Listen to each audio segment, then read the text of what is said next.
పూరా లోకల్. ఇప్పుడు త్వరలో రంజాన్ రాబోతుంది.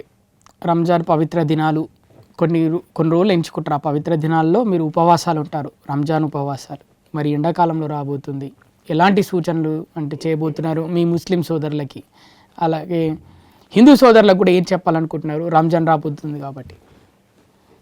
రంజాన్ రాబోతుంది, ముస్లింలు అందరూ కూడా ఉపవాసాలు ఉంటారు, ఉపవాస దీక్షలు వారు పాటిస్తారు. ఈ రంజాన్ అనేది ఏ మాసంలో వస్తుంది, ఎండాకాలమా వానాకాలమా అనేది మనకు చలికాలం అనేది పట్టింపులు ఏమీ ఉండదు. ఎందుకంటే ఆ కాలం అనేది దేవుడు నిర్ధారిస్తాడు. దేవుడు చెప్పిన సమయానికి ఎప్పుడు వచ్చినా కానీ మనము దానికి రెడీ ఉండాలి, పాటించాల్సిందే, పాటించక తప్పదు. ఇప్పుడు ఏ దేవుడైతే మనకు ఈ ఉపవాసాల దీక్షను పాటించమని ఆజ్ఞాపిస్తున్నాడో ఆ దేవుని యొక్క ఆజ్ఞ వరకు మనం పాటించాల్సిందే. ఇంకోటి వాస్తవం చెప్పాలంటే ఈ ఉపవాసాల వల్ల లాభం ఏమిటి, దేవుడికి లాభమా దాసులకు లాభమా, ఇది మనకు అర్థం కావాలి. దాసులు అంటే భక్తులు. అయితే ఈ ఉపవాసాలు ఈ ఎండాకాలంలో వస్తున్నాయి. ఈ ఎండాకాలంలో మరి పాటిస్తారా అనే చాలా మందికి డౌట్ ఉంటుంది. అయితే ఏ మనిషిలోనైతే భక్తి ఉంటుందో, విపరీతమైన భక్తి దేవుని పట్ల ఉంటుందో, దేవునికి దగ్గర అవ్వాలి, మోక్ష పదవిని మనము పొందాలి అనే కోరిక ఏ భక్తుడిలో అయితే ఉంటుందో అతడు ఎండాకాలంలో కూడా తప్పనిసరిగా అన్ని ఉపవాసాలను పాటిస్తారు, ఆ 30 రోజుల దీక్షను పాటిస్తాడు. అదేవిధంగా ఆ దీక్షలో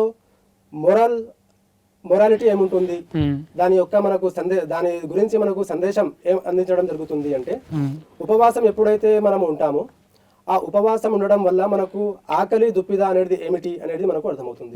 వాల్యూ అనేది మనకు తెలుస్తుంది. దాని విలువ. కోటీశ్వరుడు ఉన్నా గానీ పొద్దున ఉదయాన్నే 5 గంటలకు తిన్నాడు అంటే మళ్ళీ సాయంత్రం 7 గంటల వరకు ఏ ఆహారాన్ని ముట్టుకోలేడు, నీరు కూడా తాగలేడు, ఎంత ఎండ ఉన్నా గానీ. అయితే ఆ పీరియడ్ లో ఏ ఆకలి అయితే తను భరిస్తాడో అప్పుడు ఎదుటి వారి యొక్క ఆకలి తనకు అర్థమవుతుంది, వేరే వాళ్ళ ఆకలి గురించి మనకు అర్థమవుతుంది. అది దేవుడు మనకు తెలియజేస్తుంది, నీతి ఇది అన్నమాట. అలాగే దాంట్లోని యొక్క వాస్తవ సందేశం ఏమిటి అంటే, మనము ఉపవాసంలో ఉంటాము, ఉపవాసంలో ఉన్నప్పుడు చిన్న చిన్న పిల్లలు కూడా ఉంటారు. 10 years ఉంటాయి, 15 years ఉంటాయి, చిన్న పిల్లలు కూడా ఉంటారు, 7-8 years వాళ్ళు.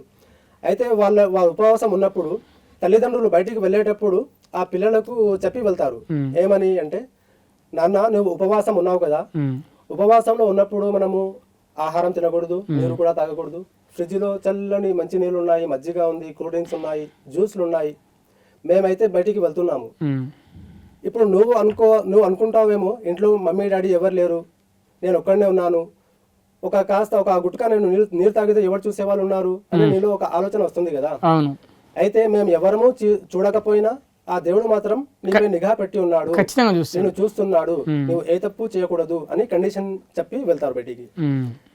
దాంట్లో మనకు మెసేజ్ ఏమిటి అంటే, అప్పుడు ఆ చిన్న పిల్లవాడు ఆలోచిస్తాడు, నేను ఏ తప్పు చేసినా గానీ దేవుడు చూస్తున్నాడు, వింటున్నాడు అనే కాన్సెప్ట్ మనకు అక్కడ అడుగుతుంది. అయితే ఆ దేవుడు చూస్తున్నది కేవలం రంజాన్ మాసంలో మాత్రమేనా, మిగతా రోజుల్లో చూడడా అనేది మనము ఆలోచించాలి, దానిపై మనము ప్రాక్టీస్ చేయాలి. దేవుడు ఎల్లప్పుడూ ఎల్లవేళలా ప్రతి పనిని కూడా ఆయన చూస్తున్నాడు, గమనిస్తూనే ఉన్నాడు.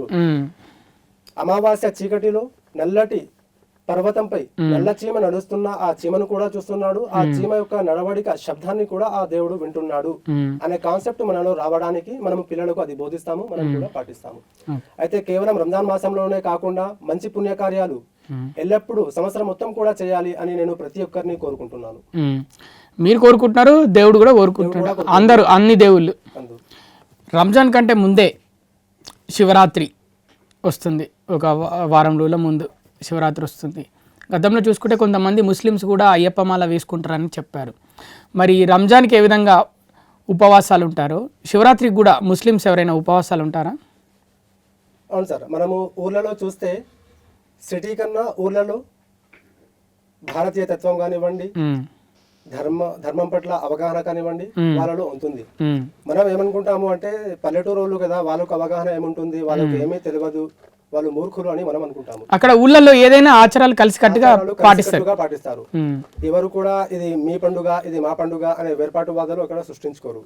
ఇప్పుడు ఎలాగైతే మీరు చెప్పారో శివరాత్రి వస్తుంది, ఆ శివరాత్రి సమయంలో చాలా మంది ముస్లింలు కూడా ఉపవాసం ఉంటారు. ఎందుకంటే ఉపవాసం అనేది ఒక ట్రైనింగ్ లాంటిది, ఒక ఛార్జింగ్ లాంటిది మానవుడికి. ఎప్పుడైతే మనకు ఆకలి యొక్క బెనిఫిట్స్ తెలుస్తాయో, విలువ తెలుస్తుందో, అప్పుడు మనము ఎదుటి వారికి సహాయం చేయొచ్చు అని ఆ యొక్క మెసేజ్ మనకు దొరుకుతుంది. అలాగే పల్లెటూర్లలో, సిటీలలో కూడా చాలా మంది చేస్తుంటారు.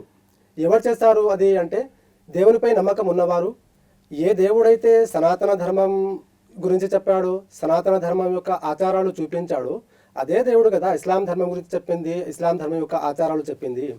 అయితే ఉపవాసం ఉండడం వల్ల మనకు కూడా లాభమే, సమాజానికి కూడా లాభమే. వ్యక్తిగతంగా నాకు ఏ లాభాలు ఉంటాయి అది కూడా కావాలి కదా. దేవుడు ఏ కండిషన్స్ పెట్టినా కానీ దేవుని యొక్క స్వార్థం కోసం చెప్పడు. దాంట్లో దేవుని యొక్క స్వార్థం ఏమీ ఉండదు, మన లాభం మాత్రమే ఉంటుంది. ఉపవాసం ఉండడం వల్ల మనలోని కొన్ని ఆర్గన్స్ డెవలప్ అవుతాయి. అది సైంటిఫిక్గా అది మనకు నిరూపిస్తుంది. అలాగే చాలా పల్లెటూళ్ళలో ఈ శివసాముల యొక్క దీక్షలో వాళ్ళు అన్నదానాలు కూడా చేస్తారు. మేము కూడా మా పాలమూరులో, మహబూబ్ నగర్ పట్టణంలో శివసాములకు అన్నదాన కార్యక్రమాలు చేస్తాము శివరాత్రి అప్పుడు. దానికంటే ముందు కూడా ఈ 40 రోజుల దీక్ష పాటిస్తారు కదా వాళ్ళు, అప్పుడు కూడా శివరాత్రి నాడు ఆ రోజు వాళ్ళకు ఆహారాన్ని మేము పెడతాము. అలాగే ఈ ఉపవాస విరమణ దీక్ష ఉంటుంది కదా సాయంత్రం పూట, ఆ ఉపవాస విరమణ దీక్ష మేము అరేంజ్ చేస్తాము. ఉపవాసం ఎవరైతే స్వామీజీలు ఉన్నారో, ఇక ఇతర మా ఫ్రెండ్ సర్కిల్ ఎవరైతే ఉన్నారో వాళ్ళందరి కోసం మేము ఉపవాస విరమణ దీక్షను పెడతాము. అంటే శివరాత్రి కలిసి కట్టు కూడా చేసుకోవాలి.